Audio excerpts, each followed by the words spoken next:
welcome back to Ben's Garage. There's the garage, there's the Range Rover. Today we're looking at this. This is the launch. Oh shit, what's the number? CRP919E. There's another 415 somewhere along the line, I can't remember. Anyway,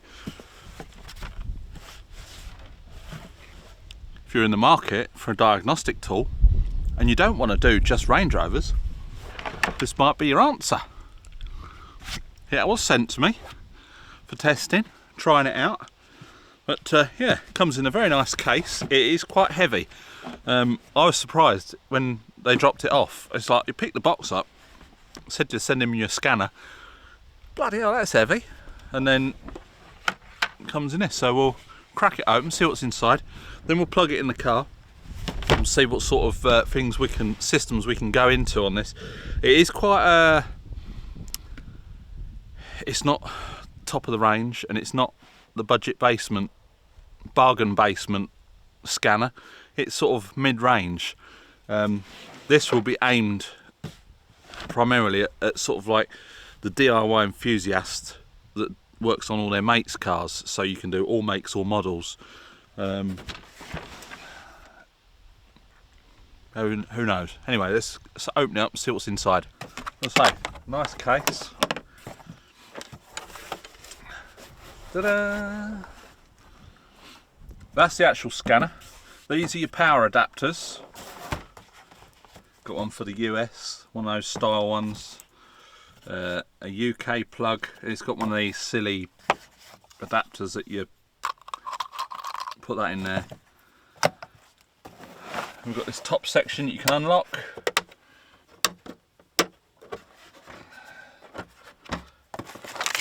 The all-important instructions. The data link cable and a charging cable. Now, the previous model to this, there was some videos on YouTube. One bloke, I can't remember who he was, but all he was doing was complaining about the charging socket on this. Christ, that's tight in there. On the predecessor, which was the CRP909. It was a funny DC 5.5mm. This one looks to be USB-C, so just plugs in there. You can charge it up using the adapter. Various options for charging it. It will charge up when you've got it plugged into the car, so I probably won't use that very often.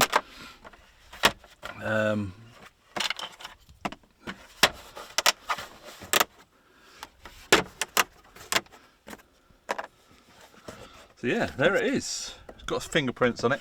I have already fired it up. There was a few updates to do on it, so I've done all the updates.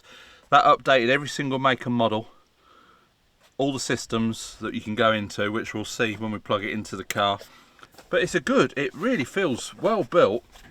It's got a little stand on the back that you can just pull out and stand it up.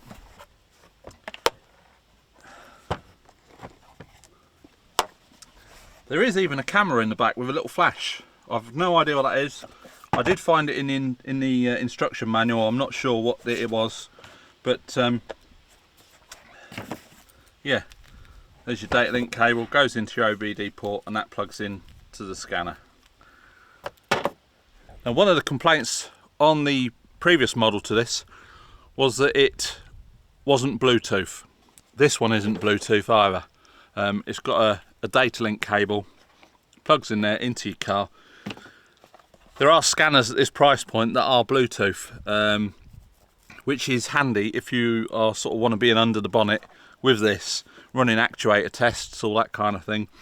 You can, I believe, you can get extensions for these, so you can reach round to the bonnet. I don't know, but we'll get it plugged in, see if it recognises the car on the auto scan, and see if this is a keeper or not. I've had to shut all the windows because it is quite blowy and I don't want that picking up on the camera. So I'm just going to plug in the data link cable.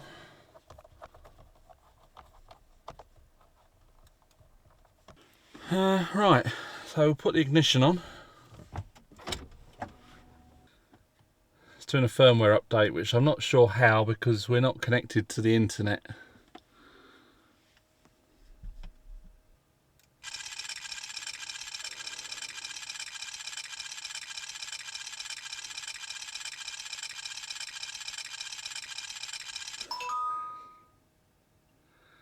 Well, it's found the car. I'm not sure that this camera is going to... Right, 2010 Land Rover, Range Rover, L322. So we'll detect the system. While it's doing that, I'm going to get this camera set up. Current vehicle information, correct, yes. So it's going to go through and do a health report now.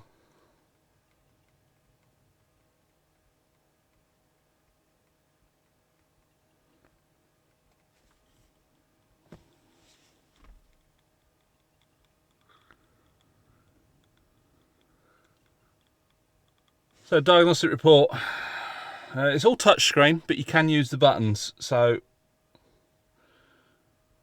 we've got some abnormal ones here. Everything's normal there. Abnormal, abnormal. Yeah, this is all the stuff that pops up all the time. So when you can come through here, you can touch the abnormal one. It'll tell you engine control module, fan, lost communication with parking brake control module. Things just lose connection every now and again. Key transponder, right high beam, left high beam circuit. So that's just done a diagnostic health report. Now you can share that with a customer, or you can print it out for your records or whatever, but I'm just going to come out of that. And here we go, look, here's all the faults. So we got body control module, you know, all these faults the gap tool picks up as well.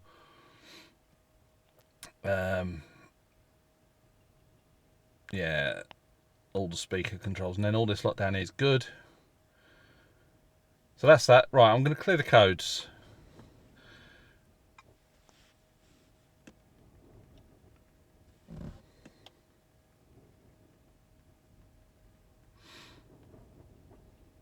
You probably could go into it and find out if it's an ancient code, where it's got the date and stuff on it, but now that's all okay. So I'm going to just go back, end your diagnostic session. I'm just going to come back again. So we've got diagnose. You can click diagnose. You can do an auto scan, auto detect. So we'll just do that again. There was a chap that was having trouble with this before. It did the auto scan once and then it wouldn't do it again. There we go, it's brought it all back up again. And then it's just going to go through that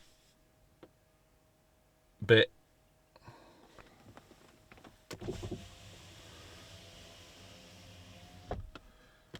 Need to get some windows open.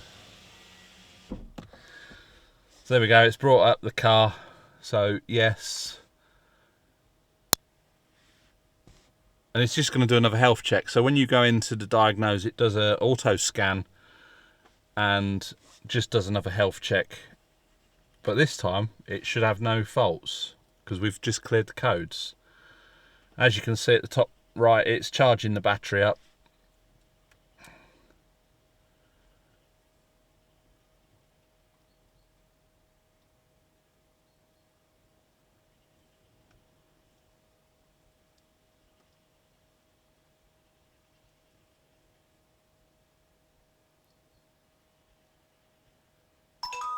So it takes about a minute, goes through and it scans it all. Now it's normal, normal, normal, no fault code. So there's nothing sort of in the system that is going to cause a problem. It's just faults that occur every now and again. So I'm going to come back out of here. I don't need that. So we'll come out of there, end your session. We'll go back again and back. You can go in manually. So whatever models you've got, from a Bath, Acura, Audis, Bentleys, BMWs, Buicks. It's got everything on here. American, European. This is a global scan tool. We're going to come out of that. Battery voltage. It obviously gives you your battery voltage. I might just start the car up actually.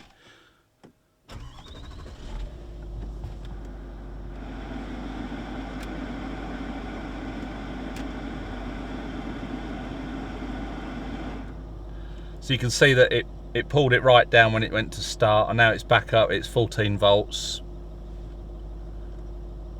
So that's all good stuff. I don't know if you can do anything with that. That's just a battery monitor. Upgrade is straightforward. Your IM readiness is connecting.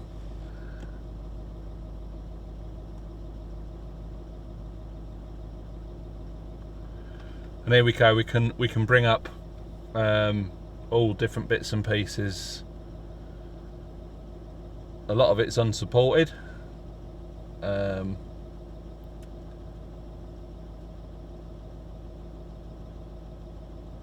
Don't really understand. I should have read the instructions, but so let's click that. Press report. Oh no, come back out of here. How do we go back? That's your IM readiness. This is the button we're all going to be interested in, the reset button. So here we've got all sorts. We've got AF reset, brake reset, oil reset, SAS, your steering angle, your battery reset when you fit a new battery, ABS bleeding, electric throttle relearn. So if you've replaced a component of your throttle system, you can relearn it. TPMS reset. I believe there's a tool that you can buy to add on to this for doing your TPMS, which is your tyre pressure monitoring system. DPF regen, this car hasn't got it. EGR adaptation, it learns all what your EGR valves are doing when it's opening and closing. Now a lot of people only show this first screen, but if you scroll up, we've got all this lot down here. So we've got AdBlue reset, there's no AdBlue on this. AFS, coolant bleed. Coolant bleed is if you've got a car with an electronic water pump, not on this car. Engine power balance monitoring, gear learning. If you've replaced your gearbox or a component of your gearbox, whether it's the gearbox ECU or anything like that, you can go in and do the gear learning. Gearbox, high voltage battery, I'm not sure what that is. Immobilizer, injector coding. You can change the language on your car, which on the Range Rover you can do it on the screen anyway. Knock sensor, you can calibrate the seats. Stop start reset. Sunroof, your suspension reset, transport mode, so you can put it into transport mode or take it out of transport mode, tyre reset, and windows calibrate. So let's gonna have a look in suspension reset and see if we can actually calibrate the suspension with this tool.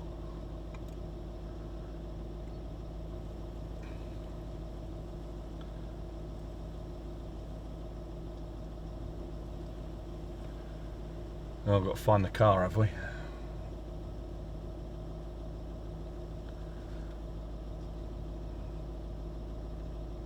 Well, it doesn't.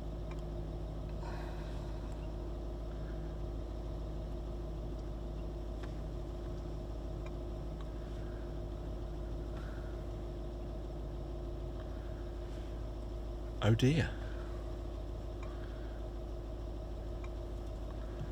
Doesn't look like we can do a suspension reset on it,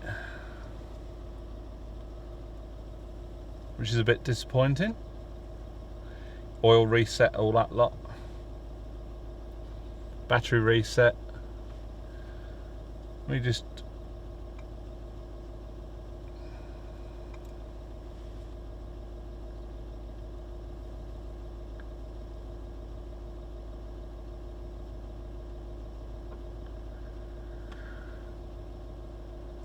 no, hasn't got Land Rover in there. Oh dear. There are add-ons you can buy for this, but if you're paying this sort of money, you don't really want to be paying extra for add-ons. I will check to see if there's an update for it. I'll take it back in later. If there is, I'll put it on the screen that there was an update and it did bring it up, but if not,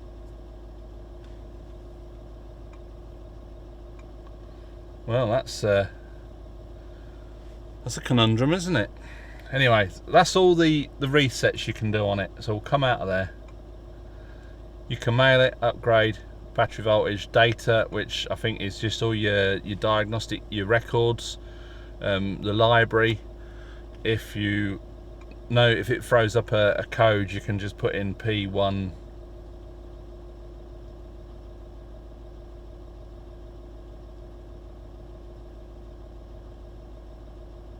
For argument's sake, let's just put that in.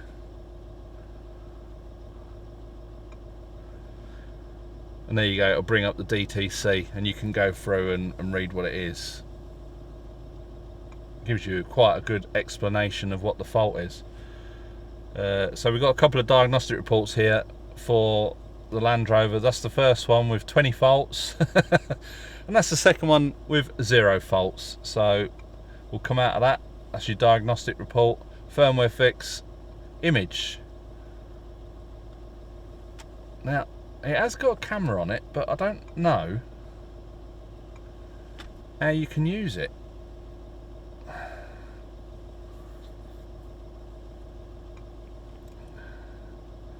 you got your OBD2, so we'll just go into that and see what that's all about.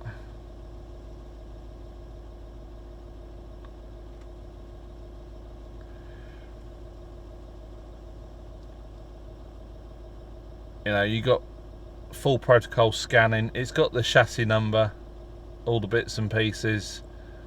Let's do a full protocol scanning. I don't know how long this will take.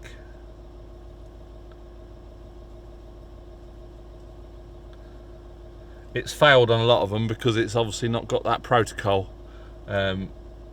It's matched the top one, which is the OBD2 ISO CAN bus protocol, but all these other protocols are not coming up because that's not the protocol of this car. That's not the system that we're on.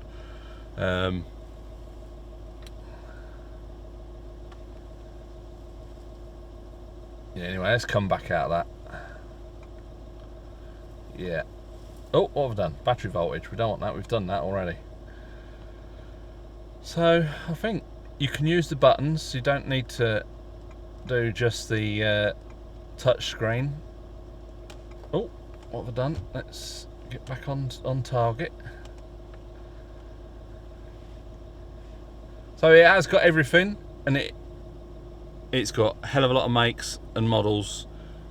And if you've got an ordinary car like a Ford, Volkswagen, GM or something like that, you can go in and do the suspension.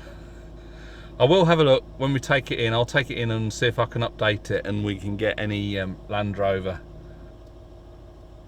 So we can read the fault code.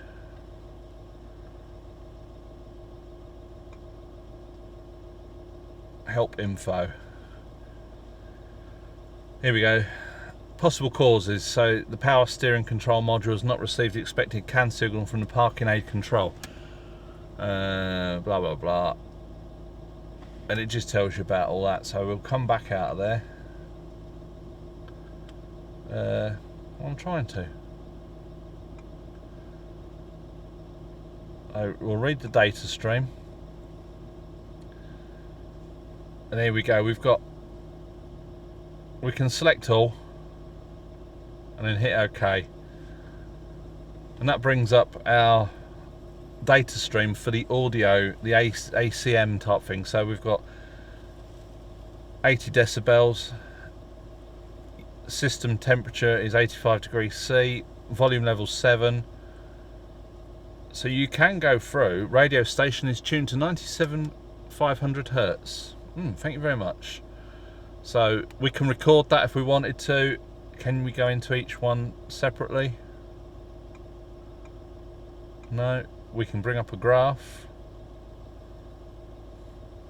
Let's go back again, back again. So that was the that one. Can we go into this one?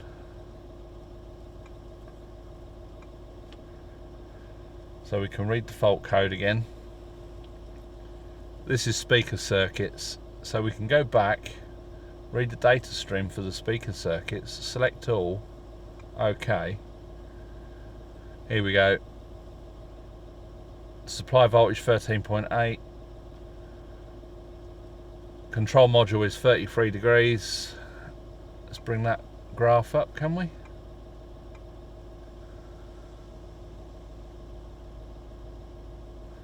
There we go. We'll come back out of there. And again.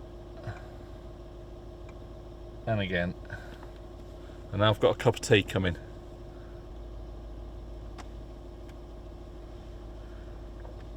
Right, so we're going to go into the engine control module.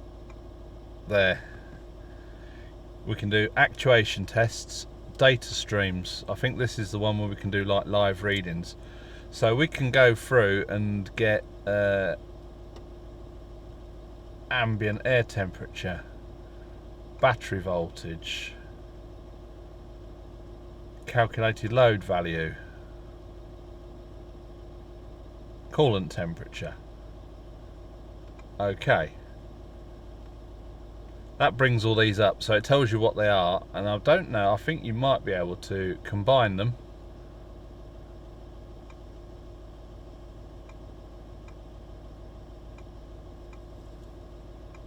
And there we go. So it's all colour coded. You've got your battery voltage in green, your calculated load value, and your coolant temperature. You can put in whatever you want on that data stream. So we'll go back.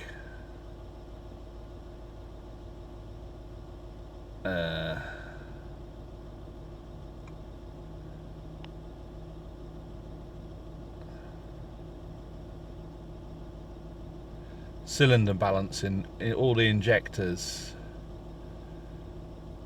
coolant temperature, oil temperature. Let's do oil temperature, engine speed. Okay, combine. Okay, so we've got oil temperature,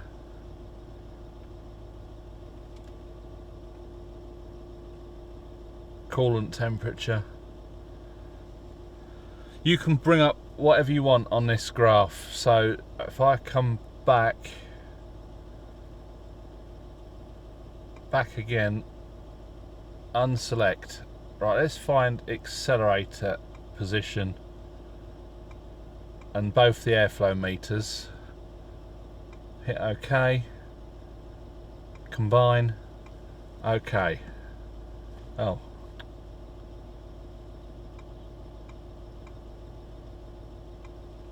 Right, so we've got airflow from mass flow sensor 1 and 2, which will put, and then accelerator position. I'm revving it up and it's going up and down on the graph.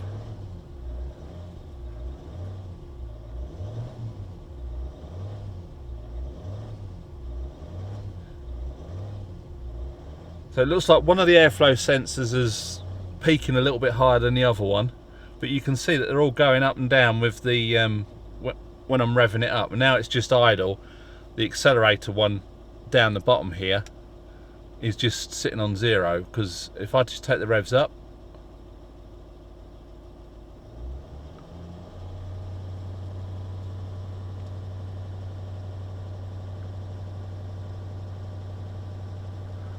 you can see the airflow meters. Well, that was a big jump up for the throttle. The airflow meters are not quite in sync with each other. Don't know if that's going to be a problem in the future, but it's something that you can diagnose and look for. So that kind of, you can do whatever you want on this graph, so it's quite a handy bit of kit.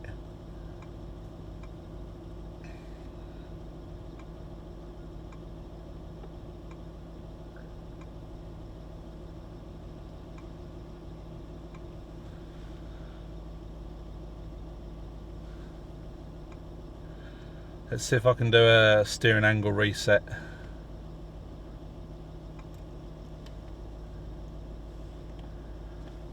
Or if the car isn't on it.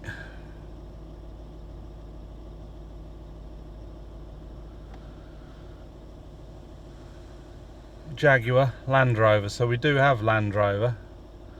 No, but I'm going to come out of that because I don't want to be messing about with stuff that we don't need to be doing. So we can do all that. The only thing it hasn't got is the suspension, which is a bit of a bummer. So that's pretty much it for this scan tool. It's a pretty good bit of kit. So that is it for this launch scan tool. This is the CRP919E. I still haven't found the function for the camera on the back here. How we can get into that, I do not know. Oh, screen capture? What's that? Oh, no, because that's just the screen. That's not, oh, I don't know.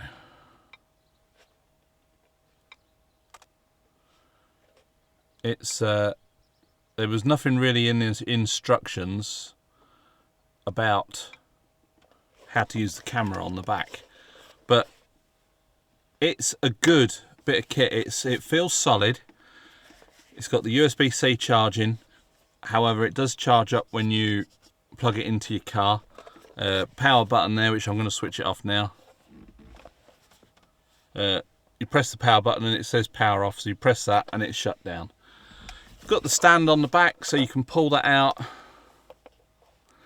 You can hook that on the steering wheel. And it stays on the steering wheel. It's quite good. It feels a good bit of kit. It is obviously plastic, but it feels good quality plastic. Rubberized edges on it and everything.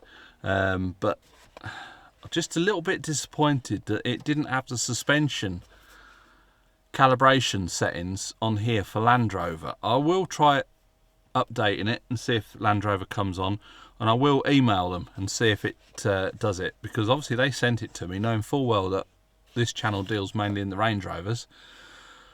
But everything else it does, you can bring up the graphs, live readings, clear codes, it does the fault codes. You can put all your workshop details. I did put my workshop details in it the other day, but it didn't save it for some reason. So I probably would keep hold of this and sell the iCarSoft, because this does exactly what the iCarSoft does and more. Obviously the gap tool is unbeatable, really. You can flash the ECU, you can calibrate all your suspension. It's really easy to use on a phone or a tablet. This one, I'll probably keep hold of it because it's all makes and all models, whereas the gap tool, it's pretty limited. It just does Land Rover. And all functions only on the one Land Rover you've bought the license for, unless you've got the professional model, but that's quite a lot of money. This one, it's first year, all the updates are free. All makes, all models, all systems, so it's not limited to just the 4 systems like your engine, gearbox, ABS and seat belts and all that kind of thing. The other launch that I tried, I think it was the CRP919E, that was only a 4 system, and if you wanted more systems you had to pay for them. This one is all systems, all makes, all models. It's free for the first year. After that it's $90 a year subscription, but if you don't lose any of the functions that are already on it, according to their website. So I shall update this 1st of September next year so that it's all up to date. If someone comes to me with a car that's not a Land Rover, I can plug this in and it's going to be ideal. Would I have bought this? I'm not sure, because it's a lot of money. It's €459. The Think Diag 2 that I tested was €150, and I didn't really go into the height settings, but it did show a height setting function for it on the Land Rover side of it. I haven't got that anymore. That's been passed on. Whether he'll do a video on it, I'm not sure. I did go into the height thing on it, I think, in the video on the Think Diag, but whether it would communicate with this car or not, I don't know. I know a few of you have bought the Think Diag 2, and I've not heard anyone complain about it. So would I buy this over that? I don't know. This has got a lot of functions. It's bi-directional, so it goes both ways. You can do actuator tests and all that kind of thing. If I was buying this for my own money, I'd probably look for maybe a Bluetooth version where you plug a Bluetooth dongle in and it Bluetooths with the tablet unit, and you can take that under the bonnet, do actuator tests, all that kind of thing. But for the price, I think it does quite a lot of things that a couple of £1,000 scanner would do. And I do think it is pretty good. It's user friendly, it's touch screen, but you can use the buttons if you want. it is a pretty good bit of kit. I'm just not sure if I would spend my own money buying this one in particular. I know the gap tool's quite expensive. It's locked to this car. You can still use it on other Land Rovers, but you won't get all the full functions on it. That comes in at about the same sort of price as this. So if you're sort of like a bit of a DIY mechanic, enthusiast, and you do a lot of work on your friends' cars, or you've got a small part-time job just fixing cars, you know, this might be the thing to have, because it is pretty good. You pay your money, you take your choice, don't you? As I say, I'm just a little bit disappointed that it didn't have the height calibrations things for this car. I don't necessarily need it because I've got the gap tool, but if I didn't have the gap tool and I was getting something like this, I would like that function on here. So I will have a look, and I'll let you know. I'll either put that across the screen or it'll be in the description below to see if it is an option on this tool. So yeah, so far so good. Quite chuffed with it. It is probably a keeper. I'm probably going to put the iCar Soft up for sale. It's the version 2. It's fully updated. No problems at all with it. It communicated with the TD6. It communicates with this. It will communicate with other cars with limited OBD functions on it. But there's no point having all these diagnostic tools sitting around. I probably will keep this one, even though, you know, it's a subscription-based sort of model. But once you've updated it, so if I update it before the end of the year, this is going to be all I need, because I'm not getting brand new cars coming in here for me to have a look at. So yeah, hope you enjoyed this video, and it's been a bit informative. Links will be in the description below. I say, I wouldn't buy it specifically just for the Range Rover. You probably would be better off with the iCar Soft Land Rover version 3, or something along those lines. But if you're doing a lot of multi-model, multi-mark cars, you know, different brands, different models, this might be the thing for you. So all links in the description. And yeah, that's it for this video. Hope you liked it. Please give it a big thumbs up, subscribe if you haven't already, and we'll catch you next one. Bye for now.